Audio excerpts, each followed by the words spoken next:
பொதுவாக காரில் battery down ஆனால் அதை 4 பேர் தள்ளி விட்டு ஸ்டார்ட் பண்ணலாம். ஆனால் காரில் இன்ஜினே இல்லைன்னா எவ்வளவு தள்ளினாலும் அது ஸ்டார்ட் ஆகாது. இன்ஜின் இல்லாத கார் தான் இன்னும் இருக்கக்கூடிய அண்ணா திராவிட முன்னேற்ற கழகம். இப்போ பாஜக அப்படின்ற லாரி அந்த இன்ஜின் இல்லாத காரை எப்படியாவது கட்டி இழுத்துட்டு போக பார்க்குது.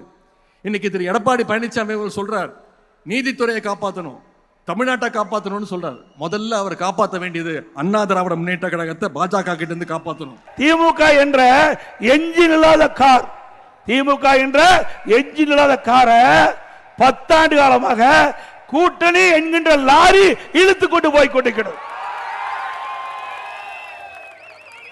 இந்த லாரி மக்கர் பண்ணது.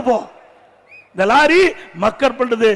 காங்கிரஸ் கட்சி திமுக ஆட்சிக்கு வந்தா பங்கு கொடுக்க வேண்டும் என்று காங்கிரஸ் கட்சி சேர்ந்த நம்முடைய தமிழ்நாட்டினுடைய மேலிட பொறுப்பாளர் சொல்றாரு.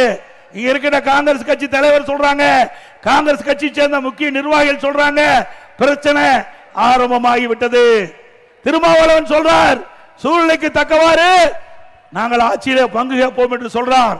திரு கம்யூனிஸ்ட் கட்சி சேர்ந்த திரு சண்முகம் அவர்கள் சொல்லுகிறார் ஒரு பேட்டியில, திமுக கொடுக்கப்பட்ட வாக்குறுதி நிறைவேற்றல, அரசு ஊழியர் கொடுக்கப்பட்ட வாக்குறுதி நிறைவேற்றல, செவிலியர் கொடுக்கப்பட்ட வாக்குறுதி நிறைவேற்றல, விவசாயிகள் கொடுக்கப்பட்ட வாக்குறுதி நிறைவேற்றல, போக்குவரத்து தொழிலாளர் கொடுக்கப்பட்ட வாக்குறுதி நிறைவேற்றல, இடைநிலை ஆசிரியர் கொடுக்கப்பட்ட வாக்குறுதி நிறைவேற்றல, தூய்மை பணியாளர் கொடுக்கப்பட்ட வாக்குறுதி நிறைவேற்றல அப்படின்னு அவர் இந்த பேட்டியில சொல்லி, இன்றைக்கு இருக்கிற அமைச்சர்கள்லாம் 95% வாக்குறுதி நிறைவேற்றப்பட்டதாகவும் சில பேர் 99% நிறைவேற்றப்பட்டதாகவும் சொல்லிக் கொண்டிருக்கிறார் என்று நாம் சொல்லல.